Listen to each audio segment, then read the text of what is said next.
morning. Welcome to Habesha Gardens. I want to thank you all for being a part of the Black Sustainability Summit and the Farm Tour, Urban Farm Tour. My name is Charles Greenlea. I work for a nonprofit based here in Atlanta known as Habesha Incorporated, and I work as their program director. Where you are right now is Habesha Gardens, and I'll talk a little bit more about that in just a minute. We want to give y'all a brief overview of the tour before we kind of delve a little deeper into this site and then Habesha's organization. So what you'll experience today is a combination of a riding tour, and we'll stop at strategic locations for you all to kind of see different elements and different agricultural practices. But given the amount of time that we have, we won't necessarily stop and get off the bus or at every site, but we'll at least ride by and I'll give some commentary about some other locations as well. With me today is Sister Inna Njadeka. So you'll see her. She's here to assist in any way that's needed. Other than that, any questions before we kind of get started?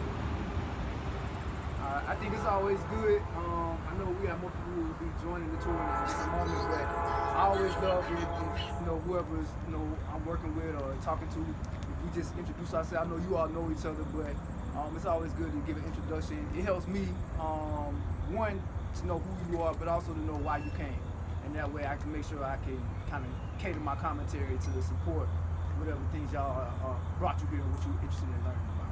All right, so my brother, you mind starting with you? All right, Antonio Ribeiro Howard, based out of Birmingham, and I'm just here to learn whatever I can. Myron Pierre, artist, gardener, carpenter, 3 hats I pretty much wear. Here to just find out other individuals' insight into urban agriculture and how they foresee themselves sustaining those practices for generations. Marcus Winborn, Senator. Again, welcome and thank you for being a part of this today. Again, I'm Charles Greenlea. I'm a program director for Habesha Incorporated. Habesha is a non-profit here in the city of Atlanta. We're a registered 501c3. The majority of our programming happens around Atlanta. However, we do quite a bit internationally as well, particularly in the country of Ghana. And so I'll talk a little bit more about that in just a moment. But Habesha as an organization was founded in 2002. So we just celebrated our 16th birthday this year. Where we are right now is Habesha Gardens, located in the neighborhood of Mechanicsville, Georgia, in southwest Atlanta. We've been here since about officially like 2004. If you look right up that hill right there, where you see that playground, that's kind of where it all started, in the sense that it was, at the time, back in 2002 or even before that, it was just a dormant piece of land, vacant lot. And it had historically been guerrilla garden. Everybody's familiar with that term, right? Yeah. So it had changed hands a few different times and lay dormant for maybe about 5 or 10 years, and then the executive director and founder of Habesha, Sean Myers, and a few other brothers from the community basically reactivated it and continued to guerrilla garden it. And also, what they did beyond just producing food, they really started to involve a lot of youth in the community. They started facilitating programming, and that was really like the birth of one of our first programs known as Sustainable Seeds, which is, of course, an ag-based program, but we also use it as a platform to teach about science, mathematics, history, art, culture, so forth and so on. So what happened was, it's actually an elementary school next door, Dunbar Elementary. Where we are is Dunbar Recreation Center, that is actually located, this is actually City of Atlanta Park, Rosa Verne Park. Anyway, when the school got ready to expand and build that playground, because we were already having an impact in the community, rather than just displacing us because we didn't have any rights to land or saying we have to leave, we actually got a lot of support from the city and a few other local organizations. One in particular called Park Pride. They actually gave us funding and resources along with the Atlanta Community Food Bank to actually relocate to where we are right now. So just a short little jump over, and coincidentally enough, this area actually used to be a playground. All right, so it was a lot of like the rubber molds and stuff like that. It was a fenced-in area. So we basically transformed this space, and we've been here since about 2004. We were the first organization in the city of Atlanta to adopt a park as a garden through a program that they had just initiated called Adopt a Garden. So a little more information about Habesha. Habesha is actually Amharic word from Ethiopia, which means original people. But we also flipped it as an acronym, right? Which stands for Helping Africa by Establishing Schools at Home and Abroad. And so all of our programs and services are catered to that end for the most part. So here at Dunbar Recreation Center, we do our Sustainable Seeds program, which I referred to earlier. We also have a program called Cooking with Culture that was kind of birthed out of Sustainable Seeds, where we work with primarily teenagers to teach them about healthy cooking and nutrition, and of course garden-based meals. Everything we do is plant-based. We have a program for adults, and this is one of our training sites that's called Habesha Works. It's a 14-week intensive in the fundamentals of sustainable urban ag. And then we have a program that we do for seniors, primarily at senior centers and senior locations, but sometimes we do field trips, so that's why even here some of the elements you'll see are some elevated beds just for easy access for the senior population. We do that Golden Growers program at about 3 senior centers throughout the city right now, and we're looking to bring about 2 or 3 more on board online next year, between 2019 and 2020. We also do intergenerational programs, so we like to bring our sustainable seeds with our golden growers, and we piloted a whole program called Golden Seeds. We're looking to put a little more emphasis on that one to really have that cross-pollination between those 2 different demographics, because we believe that definitely, it's a proverb that says when an elder dies, the whole library burns to the ground. So we want the young people, while the elders are still living and present, to have the opportunity in those platforms to really be able to sit at their feet, learn from them, learn about their food ways, because most of them grew up in a time where they either grew their own food or their family did, or just their relationship with food is a lot different than what it is now. So being able to learn from the elders about that, and just the wisdom that comes with aging. And then also the benefit is that the elders get the benefit from the youth in the sense that it decreases senior isolation. A lot of times you can teach some things about technology or innovation, and even just having that youthful vigor around, is real beneficial for the seniors. As of last year, we partnered with the Nature Conservancy, which is a global nonprofit that focuses on conservation and forestry, to do a program that was modeled after our Habesha Works program, but it not only covers agriculture, it also covers urban conservation, urban forestry, green space management, landscaping and beautification. So even the site today, you see, I was raised well. My mother did tell me, clean the house before you have company come over. So the grass not being cut and some things being out of place is actually, one, the reality of the work, but 2, it was done intentionally in the sense that I didn't come out here this morning and try to cut the grass because I knew y'all was coming, just because of that training program and teaching them green space management. That's what they'll be focused on all next week. So a lot of the work that needs to be done, I'm reserving for them. So if something looks out of place or not as up to par as it could be, one, we're kind of in that season transition between the warm season and preparing for the cool, and then 2, like I said, we really like for our program participants to be hands-on. So even a lot of the elements that you see here in this garden, we just got refunded through Park Pride, the same organization that helped us relocate here originally.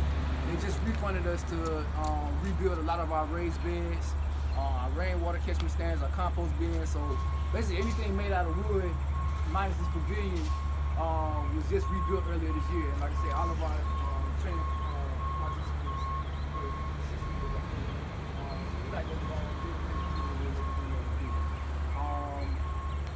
I think, so I do want to touch briefly on the work that we do internationally. We do rites of passage programs for youth, normally teenagers, where they go through a year of fundraising and cultural education, and then it culminates with a travel to either Ghana or Ethiopia, or in some cases both. And then as of last year, we actually started an adult version of that. So the program is called Black to Our Roots. And so we have Black to Our Roots, and then we have Black to Our Roots AI, which is the adult intensive, the adult version is as the name suggests, a little more intensive in the sense that It's a lot of historical and cultural education and also language education that participants go through prior to travel. And then actually on the ground in Ghana right now, our ED is there, him and his family, they'll be there until the spring, working on what we call the Kazi Project. And Kazi is also an acronym that stands for the Kwaku Ando Sustainability Institute. Dr. Ando was a world-renowned ethnobotanist from Ghana who actually did a lot of work here in Georgia, but all throughout the world, California as well. He was actually one of Kashan's teachers. So we named the institute in his honor. Really with the idea to forward his work around research of plants and how they're used throughout the world. But also the institute will focus on, of course, urban agriculture, renewable and sustainable energy practices, eco-building. So where the campus is located, we have a lot of bamboo. So we're learning and teaching about bamboo construction as well as how to build with the earth. So that's some of the work that we do internationally. I think that's pretty much it. We use this space for community events. We have festivals, we have movies in the garden here, and of course we do a lot of teaching and programming here as well. So that's a little overview about Habesha. How you doing? This is Sister Jasmine. Nice to meet y'all. Yeah, so she'll be a sister. Everything okay? Okay. Is there more people coming? I think they said it. We called registration. Everybody's already kind of dispersed, so there's nobody still there. So we can probably whatever. We can roll out. Okay, cool. So real quick, I know after this at I believe at 1 o'clock from 1 to 2:30, it's a workshop on basically like the basics and fundamentals of agriculture that I'll be doing. So I wasn't sure if you all had registered for that one as well. Workshop right after this. Only reason I asked is because if that's the case, greetings sis, how you doing? We could actually probably head out and begin the tour. That way we can get more in. And since we'll be coming back here, I can do more of a tour of this space on the back end. But that's only if y'all want to do that, or definitely I can give y'all a tour now. I'm going with the flow. That's how I do. All right. So I'll be brief, just knowing that we'll be coming back here, and then you all may be a part of that. But I will at least do a quick walkthrough. So this right here is a basic layout of where we are right now, but more specifically the actual planting space.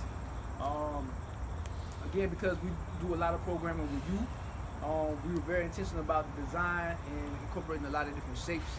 Because again, we use our sustainable seeds program not only teaching them about gardening and agriculture, but also about mathematics, science, right? So the more angles and shapes, more hands-on or practical application we can have for them to actually use that math that they're learning, right?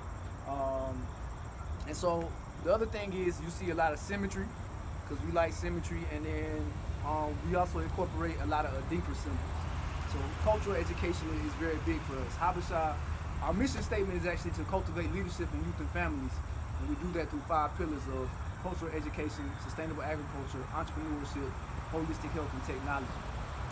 So, like for example, right here in the center, right here, this is what's known as the Adinkra Henny, right? And Henny in the Akan language means king. So this is basically like the king of the Adinkra symbols. And if you're not familiar with Adinkra symbols, it's almost like the West African version of hieroglyphics, right? So it's a lot of different symbols that have various meanings. So this one represents leadership, or like I say, it can represent the king. And a lot of times, circles are symbolic of equality, trust. A lot of the young people, when we ask them about it, they say that it represents the sun, which all of those are true. So we incorporate those, and even a lot of the stumps that you see that you're sitting on have various Adinkra symbols as well, just to help provide with the cultural education. So at this point, we can actually get up and start walking through and talking about some of the elements. And I love questions, by the way. You know what I mean? I'm here all the time, so I'm very familiar with it. And so because of that, I might forget to mention something, or because I see it every day or whatever. But definitely, at any point anybody have a question, feel free. Just blurt it out, raise your hand, however you want to deal with it. We did have someone else join, so everybody else pretty much introduced themselves and mention why they're here. So that helps me kind of cater my dialogue to really provide some beneficial for you all. So, sister, please. Name is Amar, from Birmingham, Alabama. Okay. These are my Okay, so team you know members. this. Yeah, yeah. Birmingham in the house. Okay. I'm grateful to be here. This is Sister Vietnam. Yeah. All right, so welcome, sis. Yeah, so let's get started with a little tour.